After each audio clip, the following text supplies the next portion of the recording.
स्कंद पुराण भगवान कृष्ण ने धरती को कंस के अत्याचारों से मुक्ति दिलाने के लिए माता देवकी की 8वीं संतान के रूप में जन्म लिया था। यही वजह है कि हर साल कृष्ण जन्मोत्सव का पर्व बड़े ही धूमधाम से मनाया जाता है।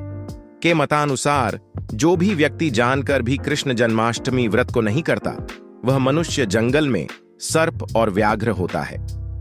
ब्रह्म पुराण का कथन है कि कलयुग में भाद्रपद मास के कृष्ण पक्ष की अष्टमी में 28वें युग में देवकी के पुत्र श्री कृष्ण उत्पन्न हुए थे।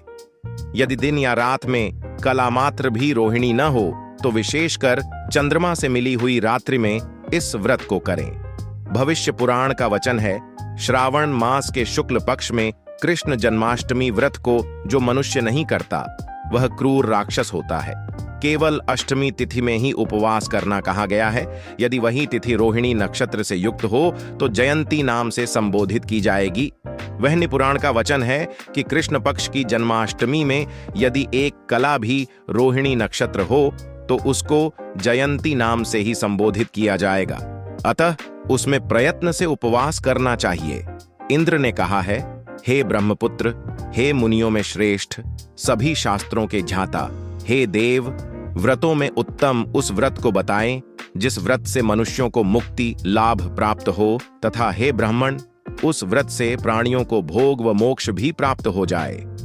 इंद्र की बातों को सुनकर नारद जी ने कहा, त्रेता युग के अंत में और द्वापर युग के प्रारंभ समय में निंदित कर्म को करने वाला कंस नाम का एक अत्यंत पापी दैत्य हुआ। उस दुष्ट व नीच कर्मी दुराचारी कंस की देवकी नाम की एक सुंदर बहन थी। देवकी के गर्भ से उत्पन्न 8वां पुत्र कंस का वध करेगा। नारद जी की बातें सुनकर इंद्र ने कहा, हे महामते, उस दुराचारी कंस की कथा का विस्तार पूर्वक वर्णन कीजिए।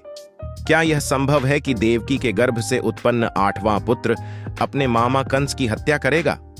इंद्र की संदेह भरी बातों को सुनकर नारद जी ने कहा, हे अदिति पुत्र इंद्र, एक समय की बात है, उस दुष्ट कंस ने एक ज्योतिषी से पूछा कि ब्राह्मणों में श्रेष्ठ ज्योतिर्विद, मेरी मृत्यु किस प्रकार और किसके द्वारा होगी?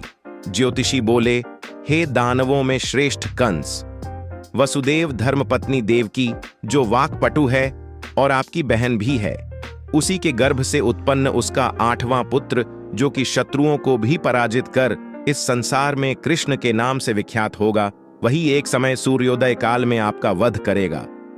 ज्योतिषी की बातें सुनकर कंस ने कहा, हे दैवज, बुद्धिमानों में अग्रण्य, अब आप यह बताएं कि देवकी का 8वां पुत्र किस मास में किस दिन मेरा वध करेगा?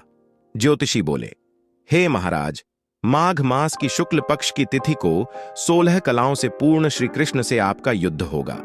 उसी युद्ध में वे आपका वध करेंगे। इसलिए हे महाराज, आप अपनी रक्षा यत्न पूर्वक करें। इतना बताने के पश्चात नारद जी ने इंद्र से कहा, ज्योतिषी द्वारा बताए गए समय पर ही कंस की मृत्यु कृष्ण के हाथ निःसंदेह होगी। तब इंद्र ने कहा, हे मुनि, उस दुराचारी कंस की कथा का वर्णन कीजिए और बताइए कि कृष्ण का जन्म कैसे होगा तथा कंस की मृत्यु कृष्ण द्वारा किस प्रकार होगी। इंद्र की बातों को सुनकर नारद जी ने पुनः कहना प्रारंभ किया। उस दुराचारी कंस ने अपने एक द्वारपाल से कहा, मेरी इस प्राणों से प्रिय बहन की पूर्ण सुरक्षा करना।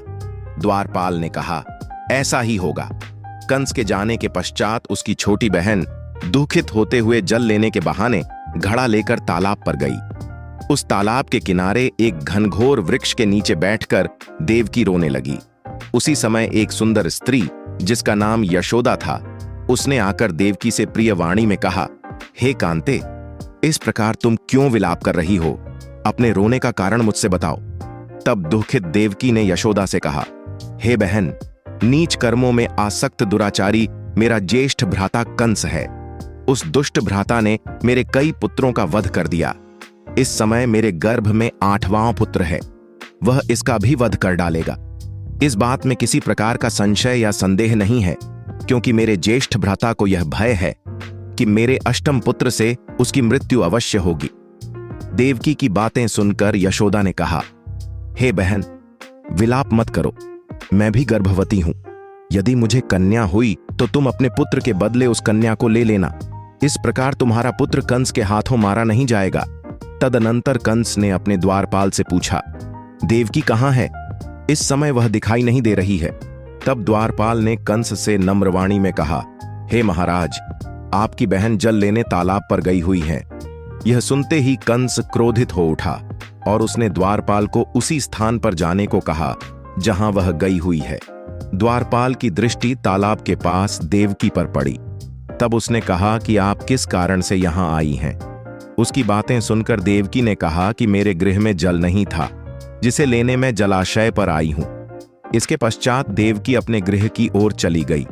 कंस ने पुनः द्वारपाल से कहा कि इस गृह में मेरी बहन की तुम पूर्णतः रक्षा करो। अब कंस को इतना भय लगने लगा कि गृह के भीतर दरवाजों में विशाल ताले बंद करवा दिए और दरवाजे के बाहर दैत्यों और राक्षसों को पहरेदारी के लिए नियुक्त कर दिया। कंस हर प्रकार से अपने प्राणों को बचाने के प्रयास कर रहा था। एक समय सिंह राशि के सूर्य में आकाश मंडल में जलाधारी मेघों ने अपना प्रभुत्व स्थापित किया। भादो मास की कृष्ण पक्ष की अष्टमी तिथि को घनघोर अर्धरात्रि थी। उस समय चंद्रमा भी वृष राशि में था। रोहिणी नक्षत्र बुधवार के दिन सौभाग्य योग से संयुक्त चंद्रमा के आधी रात में उदय होने पर आधी रात के उत्तर एक घड़ी जब हो जाए तो श्रुति स्मृति पुराणोक्त फल निःसंदेह प्राप्त होता है। इस प्रकार बताते हुए नारद जी ने इंद्र से कहा, ऐसे विजय नामक शुभ मुहूर्त